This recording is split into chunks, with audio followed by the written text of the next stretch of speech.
Hello. Hope everybody's doing well out there, wherever you are. Um, this is going to be our first mini lecture, uh, and I'm going to be covering suicide assessment today. I wanted to say a couple of things first. Number one, uh, I got your outlines, and I hope to get you some feedback so you can start working on your paper. Hopefully, probably by Monday. Um, Number two, we did do our little class hangout. If you didn't get the message in time, we had a class hangout this afternoon, and I think it was worth doing. I'm planning on scheduling the second one for um, this coming Tuesday. Again, just an informal thing to check in, ask questions, that sort of thing. And I guess the final thing I'll say is I'm going to try to keep these short, so I'm going to try to keep these around 20 minutes in length. If I do a subject where it's going to take longer to do, I'll break them up into a couple different smaller videos rather than have you sit through one long one. So with all that said, I'm going to go ahead and get started. I'll pull up the slides here. And so we're talking today about suicide risk. First thing, just as with a lot of this class, don't try this at home. This isn't meant to make you qualified to do suicide assessments. I'm simply just here describing common suicide assessment techniques and what they're like. I don't expect you to be able to do those, and nor should you at this point. So, talking about the Fowler article for a second, as we've talked about throughout the semester, we're not good at predicting who will attempt suicide and who will die by suicide. And this paper focuses on three specific issues. Number one, what are the major problems with assessing suicide risk? We'll talk about those in a second. Number two, what are the best predictors, and why do they still suck? Why do we still need to think outside of those known predictors?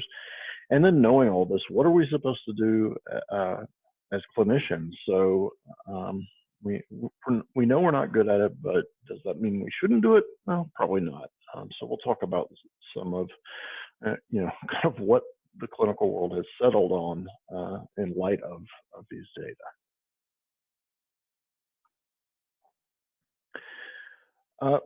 So suicide assessment has one major problem, and it's not necessarily a problem that's specific to suicide assessment, but it is a big problem in suicide assessment. The thing is, it's very difficult to apply statistical associations between suicidal behavior and risk factors aggregated across large groups to individuals. So what I mean by this is we know that, say, older men are more vulnerable and veterans are more vulnerable. And those refer to relative vulnerability of members of the population. What it doesn't speak well to is an individual's level of risk. So just because an individual may be older or white or male, or gun owner, or whatever, the majority of those people are not suicidal, right? So we're taking what we know from studying populations and trying to apply these to individual cases. And I said at the very beginning of the semester, it's very difficult to, we can understand suicide as a public health issue, but it's very hard to answer specific questions about individual cases. And that holds true in risk assessments as well. So at the very best, we're hedging our bets with this population information with relatively weak relationships. So just because they exist doesn't mean they're very, very particularly strong predictors. And so what our big challenge in assessment is boils down to specificity, and it boils down to positives. That's a real problem, and I'll talk about that in just a second. And the final thing that we'll discuss a little bit is, even if we know somebody's at risk, um, there's an issue of temporal proximity, meaning like how soon are they at risk, or how long will the risk last? When is somebody likely to act? And we really don't have any good answers for that. So that issue of temporal proximity is problematic too. But let's talk about specificity first. And you probably have seen this in another class, maybe research methods, maybe personality, but this is a pretty common chart. And yes, if you notice the shout out at the bottom, I did steal this from Wikipedia. But in my defense, it is accurate. I've seen a lot of these charts, and this one is accurate, so it's Wikipedia doing well. But this chart basically outlines the characteristics of a test for a condition. So in this chart, the two columns are the condition. So this operates on the assumption that we have some method of, quote unquote, truly knowing whether an individual has a particular condition, and are they positive for the condition or negative. So do they have it or don't they? The two rows coming this way, those are what the test predicts. So we have the test prediction and the actual condition, right? So if the condition is positive and the test says the person is positive, we would consider that a true positive. If the person is actually, truthfully, in reality, negative for the condition, and the test says they're negative, that's a true negative. If the test says they're positive, but they're actually not positive, that's type 1 error. That's a false positive. And finally, if they are positive for a condition, but the test says they're negative, that they don't have it, that's a false negative. And so you can characterize tests and how good they are by these 4 characteristics: so sensitivity, specificity, precision, and negative predictive value. I'm going to focus on these 2 down here, sensitivity and specificity. For suicide assessment, we're pretty good with sensitivity, and sensitivity is if the person has the condition, will the test detect the condition? And for suicide risk assessment, the answer is largely yes. We can identify people who are at risk. The problem with suicide risk assessment is specificity, because while we capture, we're good at capturing true positives with our tests, we also capture a huge number of false positives. So while our tests are sensitive, they're not very specific. So for everybody who is, and again, I'm using air quotes here, truly at risk for suicide, our tests catch a lot of people testing positive that are not truly at risk for suicide. So, for every true positive, we may get, 1, 2, 5, 10, 100 false positives, depending on the test. And that's really where the problems focus. And so here's some demonstrations of that. So again, if you look at some of these tests of, and these are suicide risk assessments, sensitivity versus specificity. Sensitivity is good. So 90 to 100% of the time with many of these tests, we're getting the people who actually end up acting on their risk. But over here, the specificity, so we get specificity ratings of between 0.4 all the way down to the 0.2s, and that's really bad.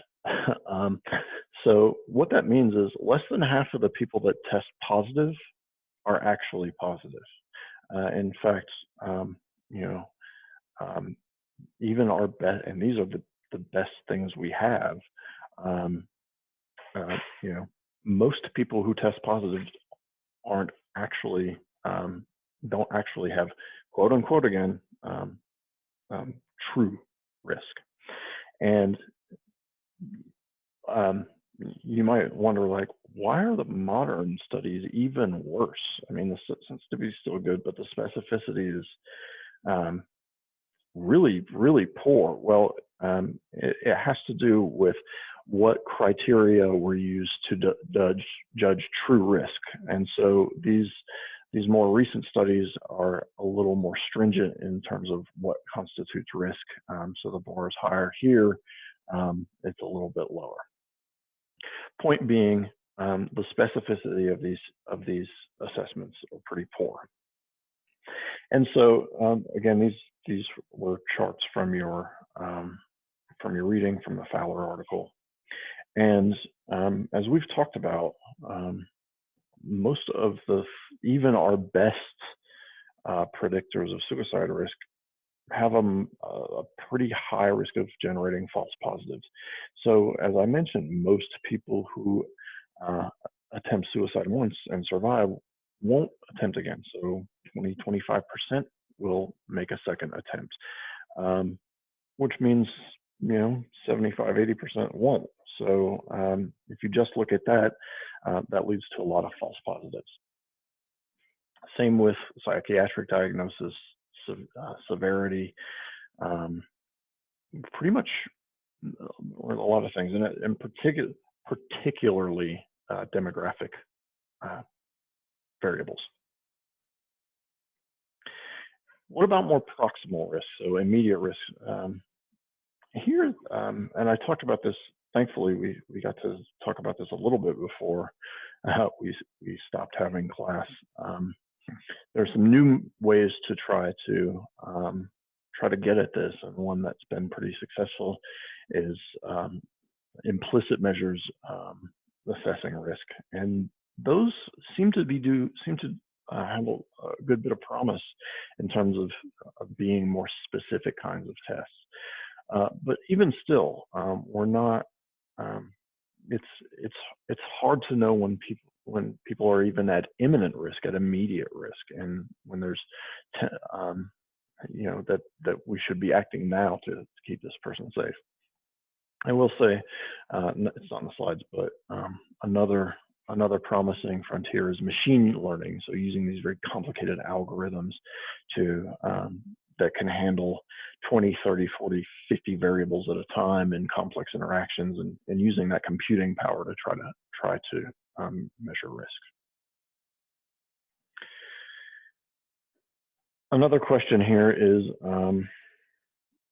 to what extent are protective factors actually protective? So to what extent do protective factors mitigate risk? And we, again, struggle to know, really, and to isolate how potent each of these factors are in terms of reducing suicide risk. So all that aside, as a clinician, if I know this, I can't just say, well, I guess I'm not going to assess anymore. But it does contextualize the way I do my risk assessments, in that I tend to be very, very cautious. Because I recognize that risk is really hard to measure. I'm not going to risk it and be overconfident in the kinds of information that I get. So the answer is, and this might be a little disappointing, is we do the best we can with what we have. And so I'll talk about two very common methods of risk assessment.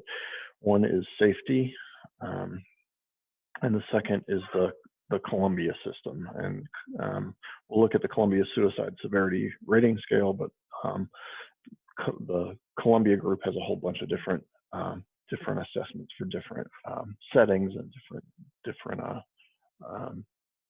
goals. So this is the safety assessment. So this is suicide assessment, 5-step evaluation and triage. It's a little bit of a mouthful.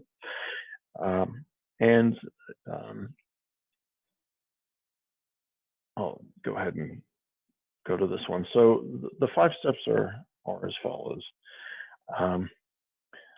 Number 1, consider the risk factors. So this is behavior, current and past disorders,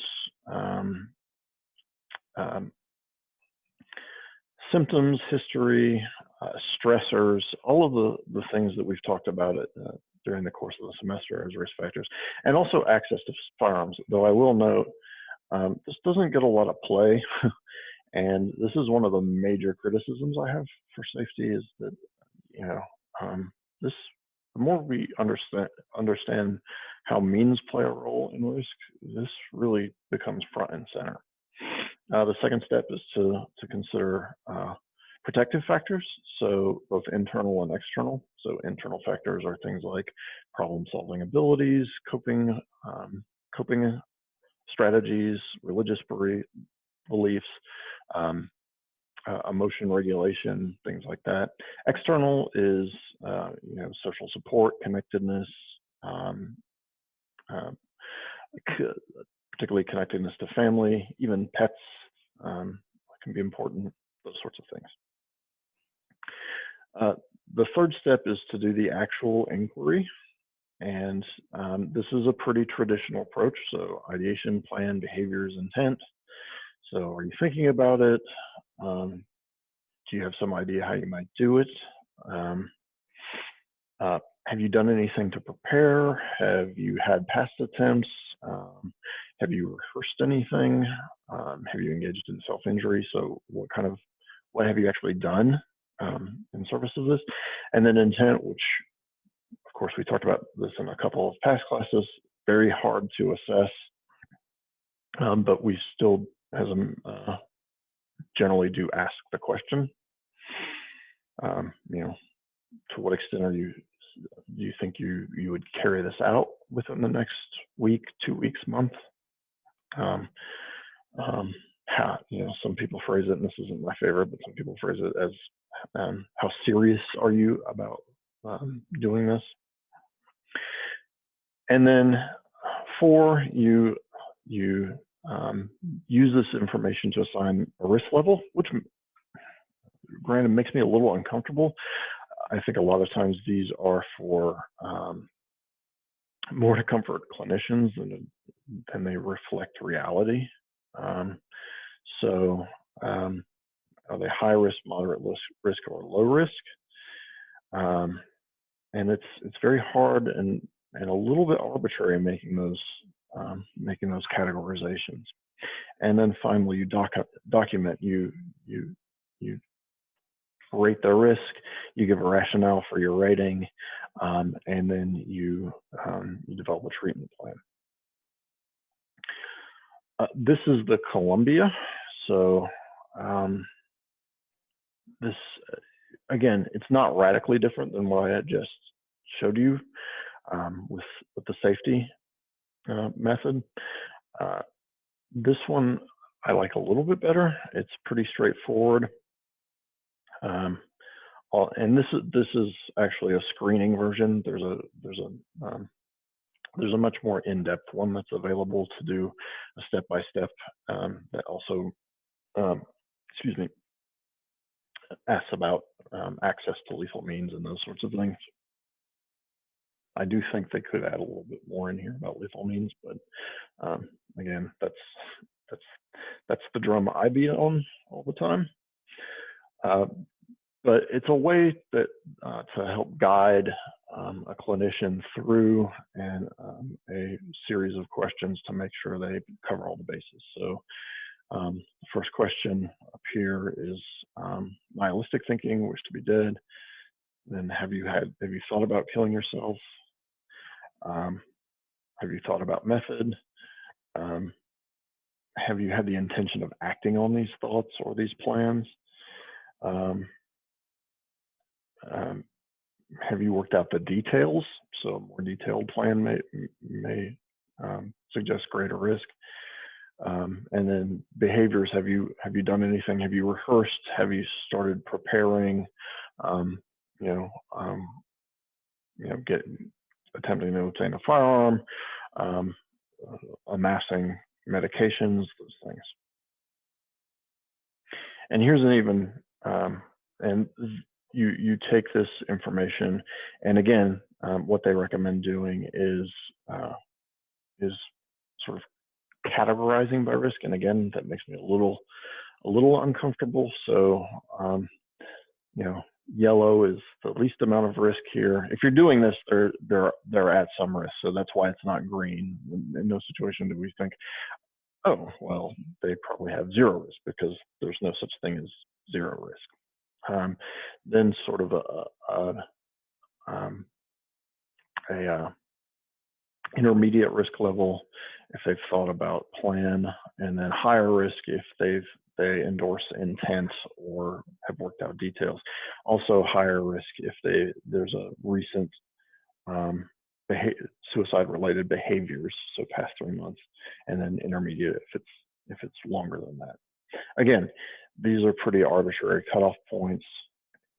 I wish there was something better. I wish we could have more confidence in these, but the data are the data, and that's what we have. We're just not very good at predicting this. I guess it's been a theme of this class. So that's all I have for today. I've at least managed to keep it under 25 minutes with the announcements. I will say that I don't use either of those. What I use is CAMS, which it combines assessment and management, and it treats assessment as I think it should be treated, as an ongoing process. So next week, I'll walk you through CAMS and point out some of the differences between that method, which is quite a bit more involved, and some of these more common methods like safety and the Columbia system. So that's it for now. I will be posting more videos next week, and yeah, I'll try to keep in contact as often as possible. And again, if you need anything or you have questions about anything, please feel free to reach out or set up an appointment with me. Office hours are available for scheduling online. I put the link up on the As You Learn page, or you can always just shoot me an email. Hope everybody's well. Hope everybody's staying safe, and look forward to talking to you all soon. Bye.